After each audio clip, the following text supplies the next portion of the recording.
Со пресудата за Талир 2, со која од конфискација куртули партиското седиште на ВМРО ДПМН, според премиерот Мицковски е задоволување на правдата.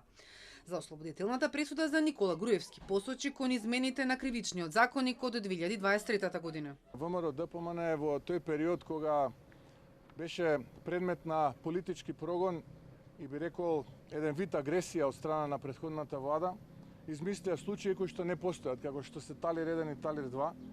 Вчера конечно судот што се однесува до политичката партија ВМРО ДПМН донесе пресуда која што е пресуда во соодветно по согласност на правдата и сето она кое што представува очекување на граѓаните, што се однесува за другиот дел од пресудата и лицето кое што е опфатено со другиот дел од пресудата, од она што може да го прочитам од одговорот на Кривичниот совет при Основниот суд, можам да заклучам дека станува збор за последица од законските измени во Кривичниот законник донесени од претходната влада на СДСМ и ДУИ.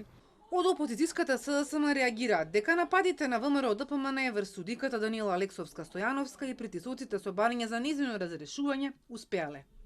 Судството и обвинителството под контрола на Мицковски го спаси Никола Груевски од одговорност за предметот Талир 2 и го одмрзна криминалниот имот на ВМРО.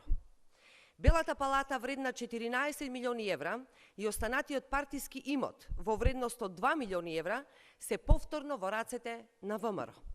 Сега на сите граѓани им е јасно зошто ја тргнаа Ленче Ристовска, зошто и беа одземени овластувања, зошто таргет беа суди и обвинители, сите поврзани со предметите Талир 1 и Талир 2. На сите им е јасно зошто беше поставена обвинителка од тефтерчето на Сашо Мијалков, зошто се менуваат и назначуваат судии блиски до Мицковски.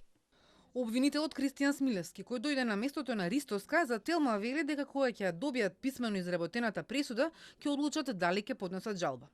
Рокот да се напише пресуда во сложен предмет е до 60 дена.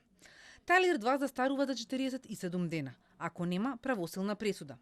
За се одмрзне имотот на ВМРО ДПМН е потребно исто така правосилна одлука. Судиката вчера како главна причина ги наведе измените на кривичниот законник од 2023 поради кои обвинителството го преквалификуваше делото.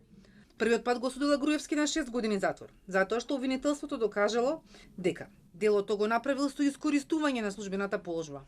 Но на второто судење со истите докази обвинителството не успело да докаже дека злоупотребата е направена со пречекорување на овластувања и со неизвршување, оцени судиката. Според обвинението, договорот со Бетон за изградба на партиско седиште на ВМРО ДПМН бил направен спротивно на законите за финансирање на политичките партии и облигациони односи, а партијата стекнала над 8 милиони евра.